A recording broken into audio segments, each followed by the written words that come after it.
La verdad no tiene sentido, porque, ya lo repito, la lucha mía no es contra la enfermedad, es para conseguir el dinero para comprar la medicación, porque la medicación existe. O sea, me condenaron a muerte. Y mal, porque estoy vivo, estoy demostrando que estoy vivo, que los remedios funcionan.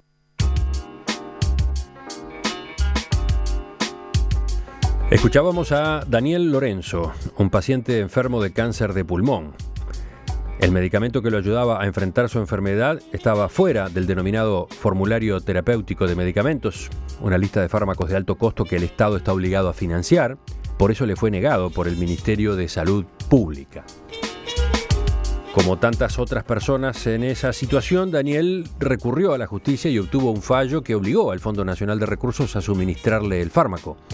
Pero luego de que el Poder Ejecutivo apelara, el medicamento le fue retirado. ¿De dónde tomamos esa grabación? Es un video que forma parte de una campaña que viene impulsando la Clínica de Litigio Estratégico de la Facultad de Derecho de la Universidad de la República, que cuestiona y de manera fuerte 3 artículos del proyecto de presupuesto que a su juicio restringen el acceso a este tipo de fármacos. Vamos a conversar en los próximos minutos con una de las referentes de esta movilización. Estamos con la doctora Florencia Cornu, abogada que se ha especializado justamente en juicios por el acceso a medicamentos de alto costo. Doctora Florencia Cornu, buen día, gracias por acompañarnos. Buen día, Emiliano, muchas gracias a ustedes por contactarme. Buen día a la audiencia. ¿Desde cuándo trabaja con este tipo de casos?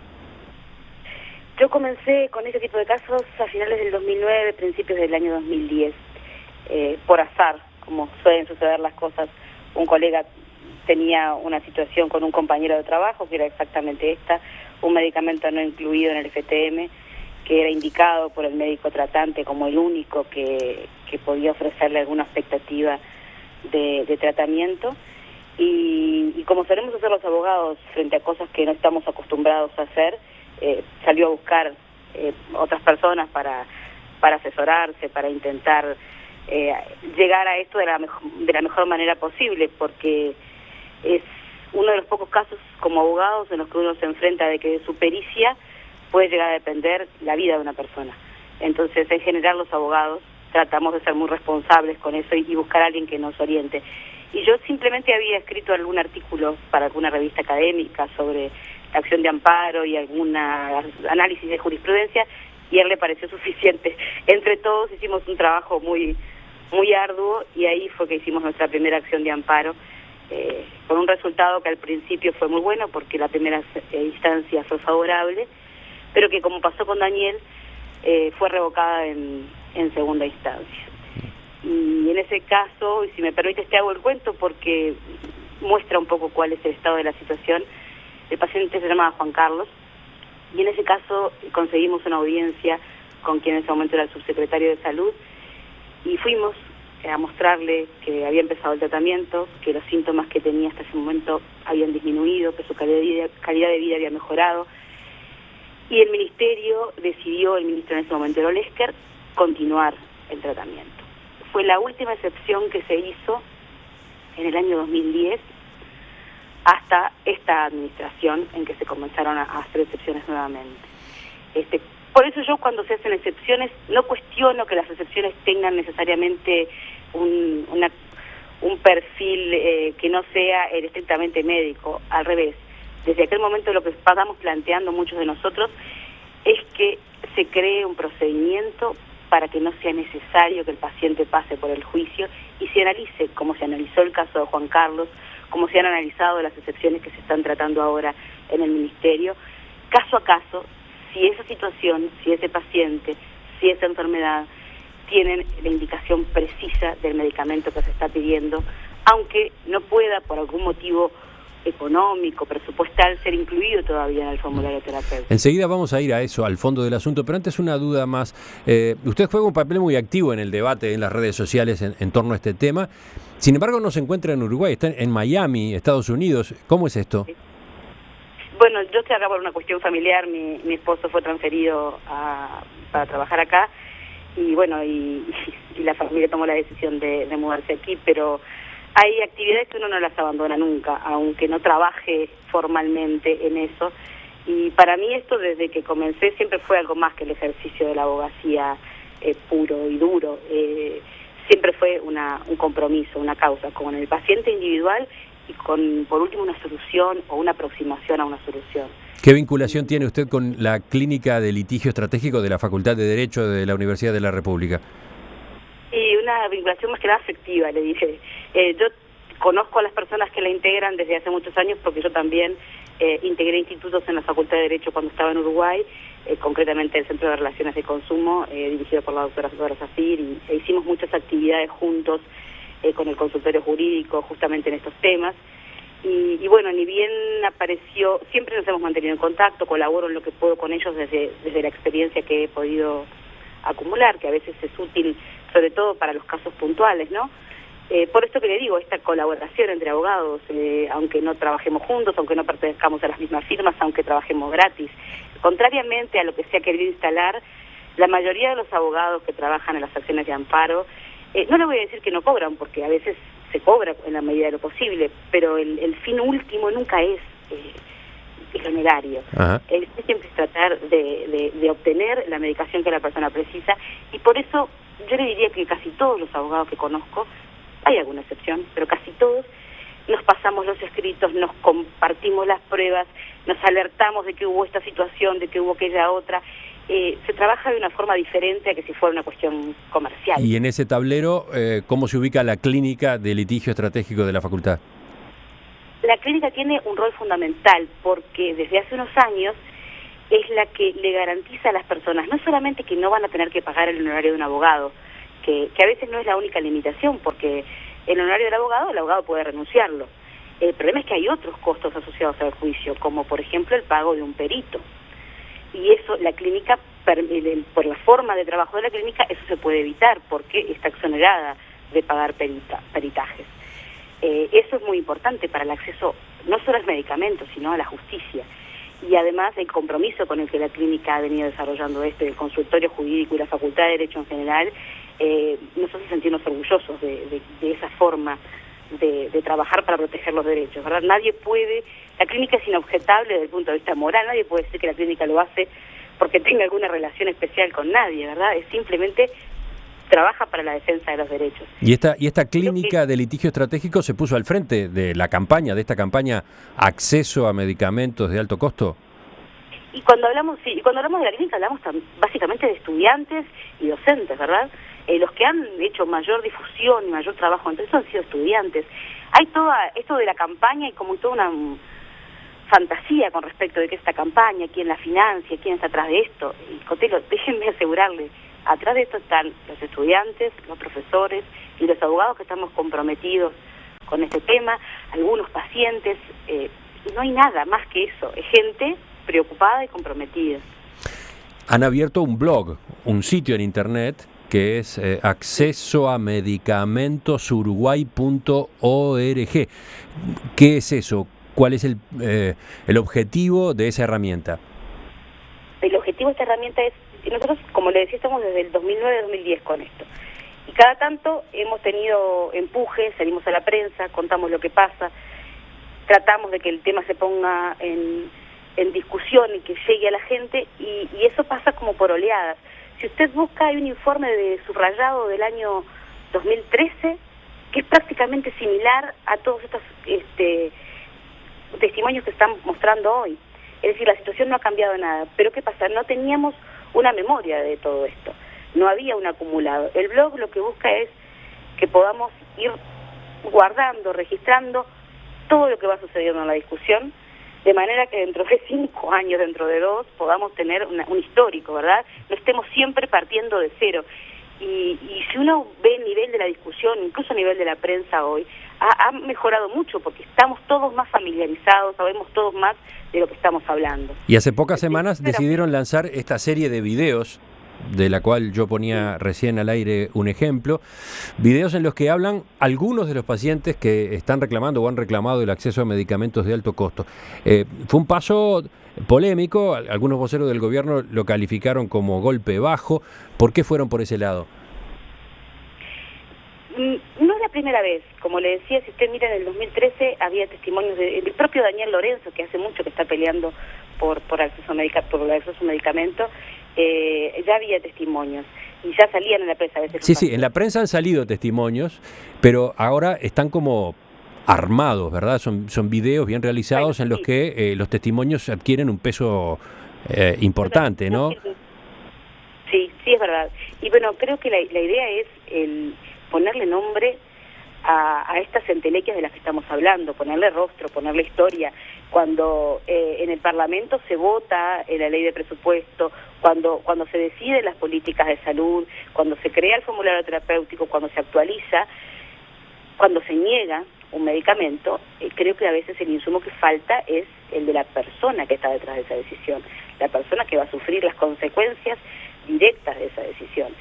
Y yo creo que una decisión que se toma sin poder mirarle a la cara a una persona es una decisión que en algún punto tiene alguna flaqueza desde el punto de vista moral o ético, ¿verdad? Y la idea sí es sensibilizar. A mí me da mucho dolor cuando se dice es un golpe bajo. Esa realidad existe, esas personas existen, no son actores.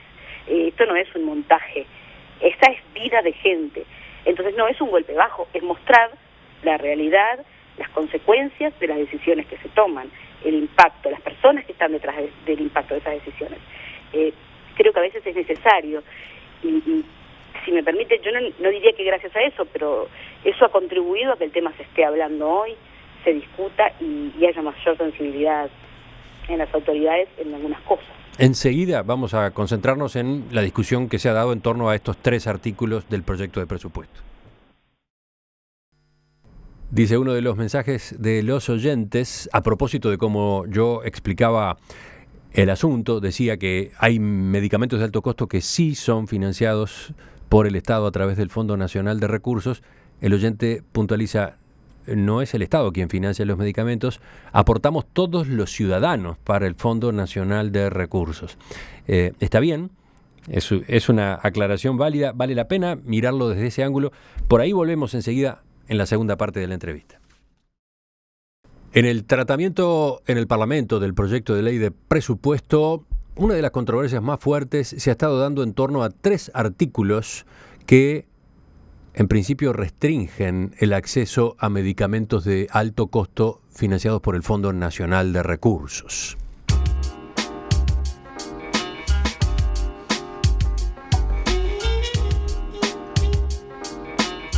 Además de la polémica que provocaron entre oficialismo y oposición, esas disposiciones alarmaron a la Facultad de Derecho de la Universidad de la República, cuya Clínica de Litigio Estratégico lanzó una campaña en la que se denuncia que el gobierno buscaría bloquear el derecho de los pacientes a ese tipo de fármacos.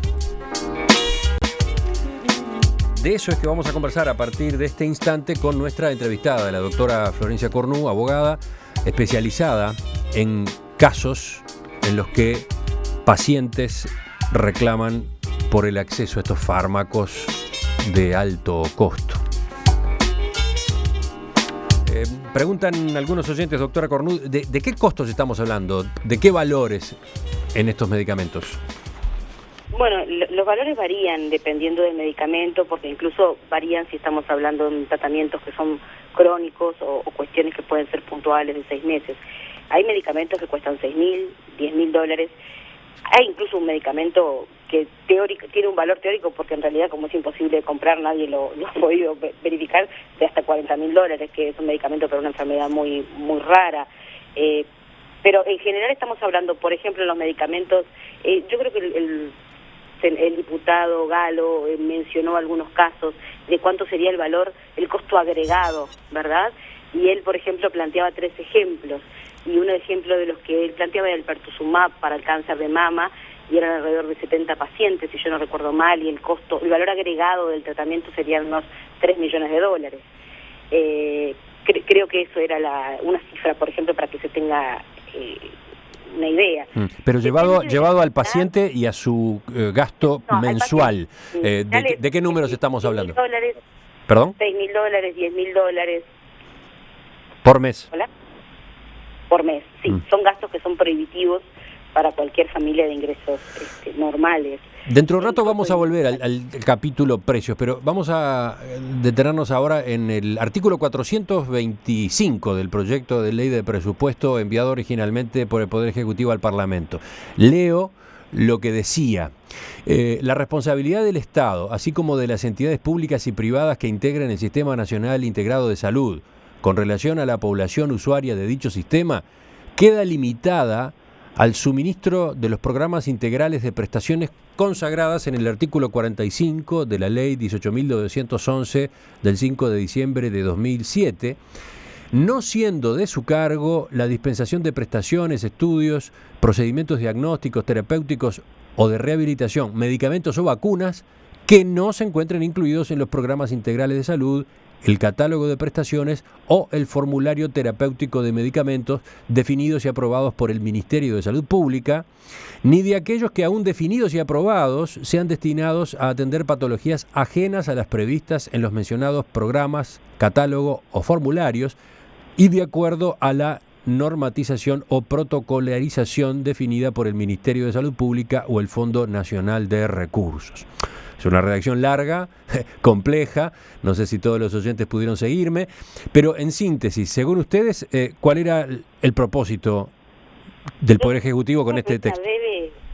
Una breve introducción. Este artículo parece redactado por uno de los abogados litigantes del Ministerio de Salud Pública. O sea, si usted lo compara con la forma en que el Ministerio se defiende en los juicios, va a encontrar muchísimas similitudes. Está redactado a medida para evitar las condenas. Y esta fue nuestra primer señal de alarma.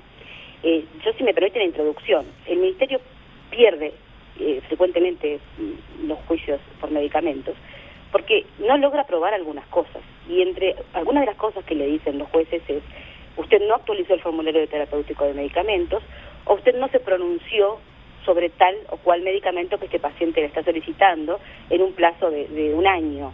De hecho, actualmente el formulario terapéutico de medicamentos que tenemos vigente es del año 2013, o sea que el Ministerio ya está pasado el año reglamentario, ¿verdad?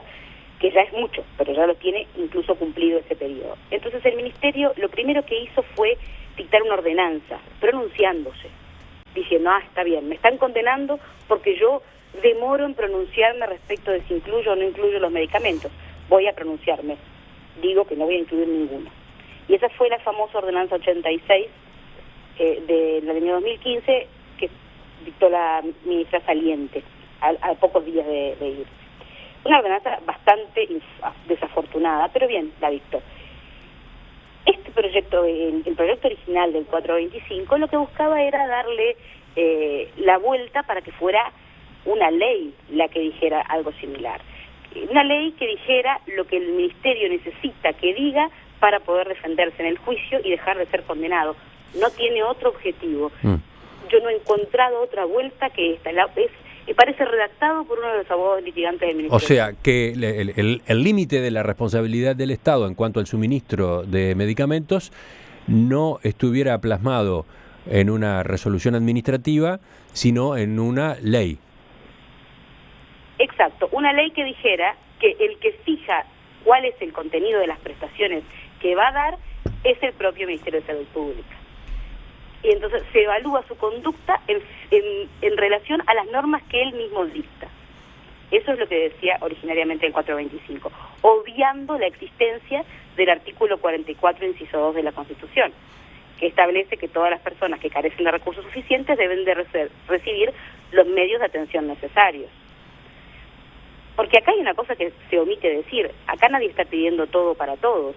Se está pidiendo lo que se sabe que es efectivo, lo que los médicos indican, para las personas que no pueden acceder a ello por sí mismas. Claro, el problema puede ser que lo que el médico indica sea un fármaco que no está incluido en la lista del Fondo Nacional de Recursos.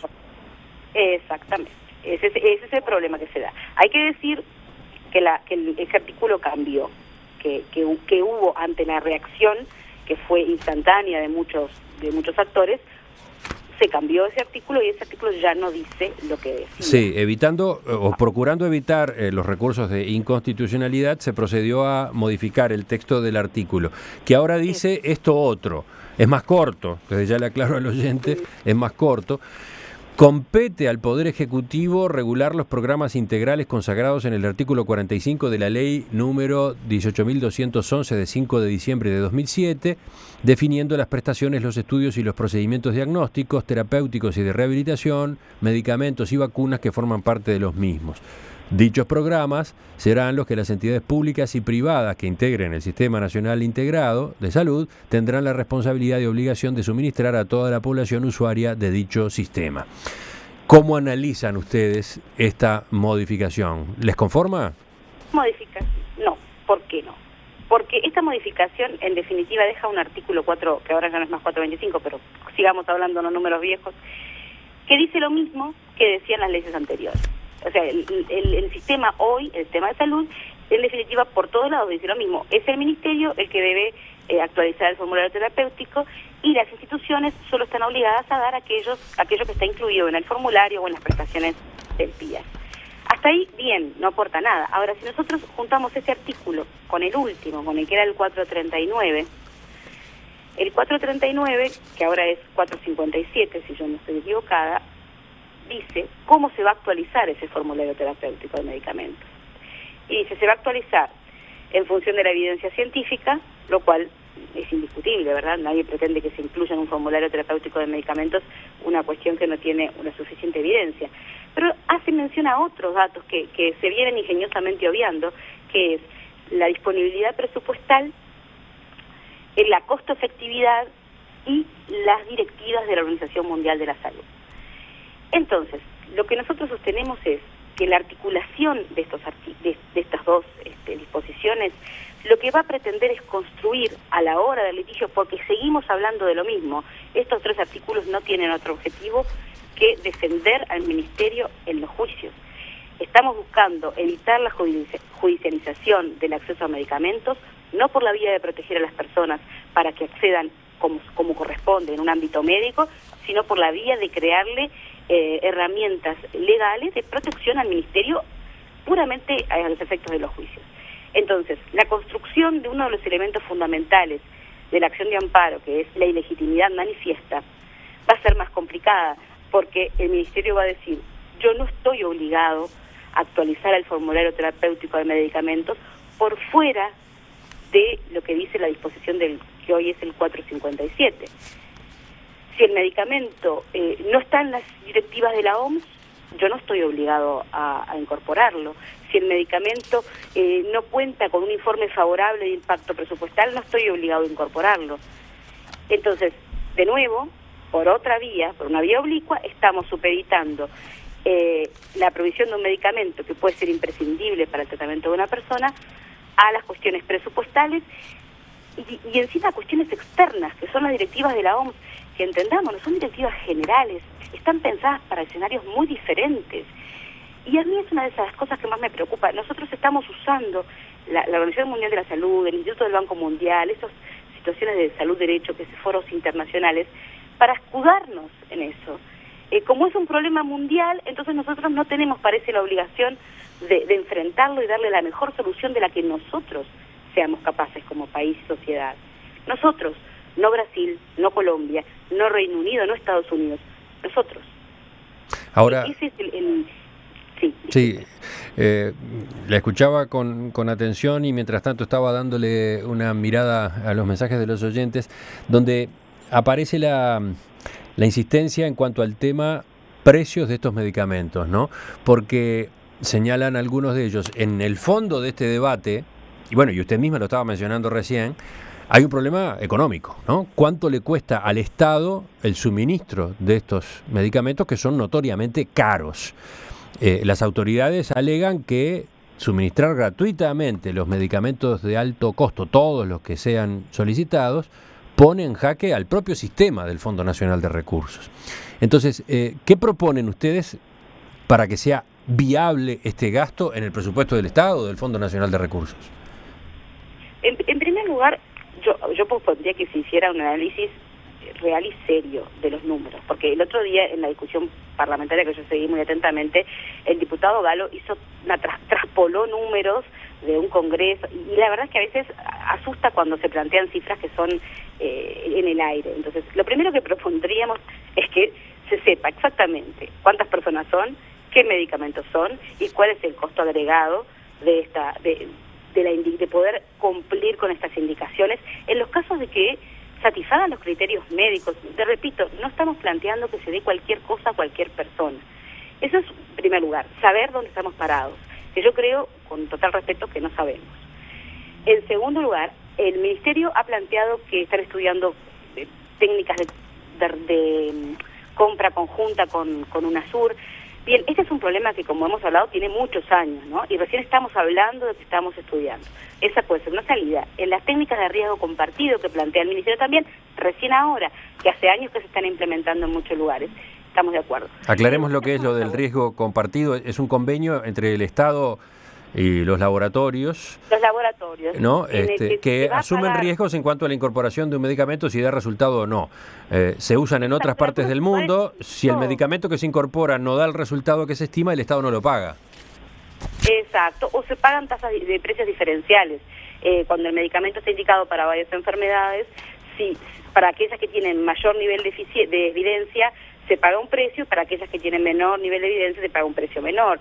Los laboratorios asumen ese costo porque también están, vamos a ser claros, no experimentando, pero sí experimentando, hay que decir las cosas como son, con los casos, porque la medicina hoy es cada vez más 1 a 1, cada vez más hecha a medida, ¿verdad? Los medicamentos no son iguales a lo que eran hace 10 años. Entonces sí es verdad que los precios de los medicamentos son altos, y sí es verdad que la industria tiene un afán de lucro y ese es su único norte. Ahora, en varios de los mensajes de los oyentes se pone el foco allí. ¿Por qué ustedes no están cuestionando la política de precios de los laboratorios, etcétera? Porque yo no le puedo pedir a una empresa privada que me proteja, el que le tengo que pedir que me proteja es al Estado. Ese es el punto. ¿Cuáles son? Estamos confundiendo los roles. El Estado es el que no solamente tiene la obligación de proteger a sus habitantes, sino es el que tiene el poder, la capacidad de enfrentarse a la industria. Van a ser los pacientes los que se enfrenten a la industria, pero le pongo un ejemplo muy simple. El Fondo Nacional de Recursos, que es una institución que yo no cuestiono, porque también acá se aprovecha la situación para polarizar y tener una lógica bastante maniquea, ¿verdad? Yo, en lo personal, y creo que la clínica tampoco, no estamos cuestionando la institución Fondo Nacional de Recursos, ni el avance que pudo haber significado para un montón de situaciones. Eso es indiscutible. Ahora, el Fondo Nacional de Recursos, una de las cosas que dice es que ellos tienen poder de negociación, porque no pertenecen al Estado, son una institución, una persona pública no estatal, y consiguen mejores precios. Y efectivamente esto es así. Si usted va a comprar a la farmacia alguno de los medicamentos que el Fondo Nacional de Recursos hoy proporciona, el precio que el fondo paga es mucho menor. Entonces, a los medicamentos que no están incluidos en el formulario terapéutico de medicamentos, si el paciente necesita acceder a ellos por fuera, los paga a un precio mucho más caro que el que podría pagar si el fondo por lo menos asumiera el rol de negociador con el laboratorio y tramitar a través de la compra. ¿Me explico? Ni siquiera se usan las herramientas que se tienen para que el paciente tenga mayor posibilidad de acceder a lo que necesita. Hay muchísimas cosas que se podrían hacer distinto. Hoy el Fondo Nacional de Recursos financia el tratamiento de determinados medicamentos. Entonces al paciente A le ha asignado un dinero porque le está pagando un tratamiento de alto costo. Cuando ese paciente deja de recibir beneficio de ese tratamiento y tiene que pasarse a otro, el fondo ni siquiera le mantiene el valor de lo que venía pagando por él. Le suelta la mano. Entonces ni siquiera tenemos un escalón que le permita a la persona luego, a través de una colecta, a través de vender sus bienes, de lo que sea, una ayuda para seguir financiando el medicamento. Se le dice, no, hasta acá, no está incluido. Y esto es se pone de un lado lo que precisa el paciente y de otro lado lo que está en el FTM. Si no está, no está. Y no hay nada que probar para el Fondo Nacional de Recursos. En definitiva, entonces, a partir de todo esto que hemos conversado y teniendo en cuenta que los artículos del proyecto de presupuesto modificados en diputados ahora van a ser discutidos en el Senado. En esta instancia, ¿qué es lo que ustedes están pidiendo? Nosotros, francamente, básicamente yo creo que en este momento lo que hay que hacer es retirar estos artículos, porque no contribuyen en nada a la búsqueda de una solución para las personas, están generando un conflicto, una polarización, y fueron muy inoportunos. El gobierno se siente atacado por la oposición en este tema, y se dice que se está haciendo una utilización política del tema. Yo no me hago cargo de eso porque la verdad no es mi tema, pero sí veo que el responsable de que se politice el tema y que se haga una utilización del tema es el propio gobierno, que lo introduce ni más ni menos con la ley de presupuesto. Discutamos en otro ámbito ese tema, con la seriedad, con la profundidad que requiere, con todos los actores involucrados, con todos los porque este es un problema que va a ser para este gobierno y para los que vengan, como no fue solucionado por los gobiernos anteriores tampoco. Es un tema de muy difícil solución, en el que lo único que podemos aspirar es a darnos la mejor solución posible, no la óptima. ¿Usted conoce la respuesta que le dio el presidente Vázquez al senador Lacalle Pou cuando le pidió justamente que se removieran del proyecto de presupuesto estas disposiciones? Vázquez rechazó esa posibilidad, dijo que sobre este tema se harán las consultas debidas con quienes tienen autoridad para opinar y aconsejar al respecto, que son las correspondientes cátedras médicas de nuestra Facultad de Medicina de la Universidad de la República. Las directivas que ellas emanen serán respetadas, dándoles a todos los ciudadanos la seguridad de la seriedad y la responsabilidad con la que este gobierno encara los problemas vinculados al tema que nos ocupa. ¿Cómo observa usted este camino que propone el presidente Vázquez? O sea, seguir adelante, que estos artículos se aprueben con las variantes del caso en el proyecto de presupuesto y después realizar este tipo de consultas a las cátedras. Mire, yo en estos casos prefiero decir que el presidente no está bien informado, porque no puedo creer que él haga esta afirmación conociendo. Debe ser que hace mucho tiempo que no está vinculado a las cátedras, o supongo que debe ser por eso que hace esta afirmación, porque lo que dice el presidente no es exacto. Las cátedras, la mayoría de los medicamentos que se reclaman judicialmente, las cátedras tienen una opinión favorable a que el medicamento se suministre. Es muy difícil para un paciente ir a pedir un medicamento que no tiene un aval a nivel nacional. Y le voy a poner un ejemplo muy sencillo, y mire que no tengo nada que ver con el laboratorio que lo provee, pero bueno, es un ejemplo emblemático. El medicamento cetuximab fue incluido en las pautas para el tratamiento de cáncer de colon por la Cátedra de Oncología en el año 2009. Y desde allí los oncólogos no paran de indicarlo, en los casos en que el paciente tiene una característica genética muy específica. Eso no ha hecho que el Ministerio incorpore el cetuximab al formulario terapéutico de medicamentos, porque entiende que es muy caro y que la relación entre el beneficio que otorga y el precio no es la adecuada. Y entonces, cuando el presidente dice que vamos a estar de acuerdo en lo que digan las cátedras, eso no ha sido así. Hay medicamentos que son necesarios para enfermedades hematológicas, que las cátedras han hecho informes a favor de ellos y los medicamentos no se han incluido y siguen sin incluirse. Y la verdad es que sí hay que decir que desde que asumió el doctor Basso en el ministerio ha hecho excepciones con aquellos pacientes que pierden con algunos de aquellos pacientes que pierden la segunda instancia, y ahí sí el ministerio consulta no a la cátedra, a la catedrática, que no es lo mismo, y para que ella haga su análisis desde el punto de vista médico y diga si el medicamento está bien indicado o no, o si conviene o no continuarlo, o si se puede cortar sin detrimento. Y la verdad es que en 4 o 5 casos que se han tramitado en los últimos meses se ha mantenido la indicación pese a que el paciente había perdido la segunda instancia. Pero yo no creo que el presidente esté bien informado cuando dice que se hará lo que las cátedras digan, porque no es lo que se está haciendo. De todos modos, parece muy firme la decisión del oficialismo de no quitar estos artículos del proyecto de presupuesto. Entramos en el peor de los escenarios. Esto es, si estos artículos se retiran, se va a ver como una victoria de la oposición, y entonces esto se ha transformado en una discusión entre el gobierno y la oposición, cuando en realidad, si uno escucha los argumentos, a veces duelen, porque de esta decisión depende la vida de mucha gente, y de verdad nos merecemos otra discusión. Si estos 3 artículos vinieran acompañados de un procedimiento alternativo para aquellas personas que caigan afuera de esa regulación, yo no tengo nada que decir contra ellos. El problema es que estos 3 artículos son la única expresión que ha tenido el Ministerio de Salud Pública, la única medida concreta que ha adoptado en años el Ministerio de Salud Pública en relación al tema de acceso a medicamentos.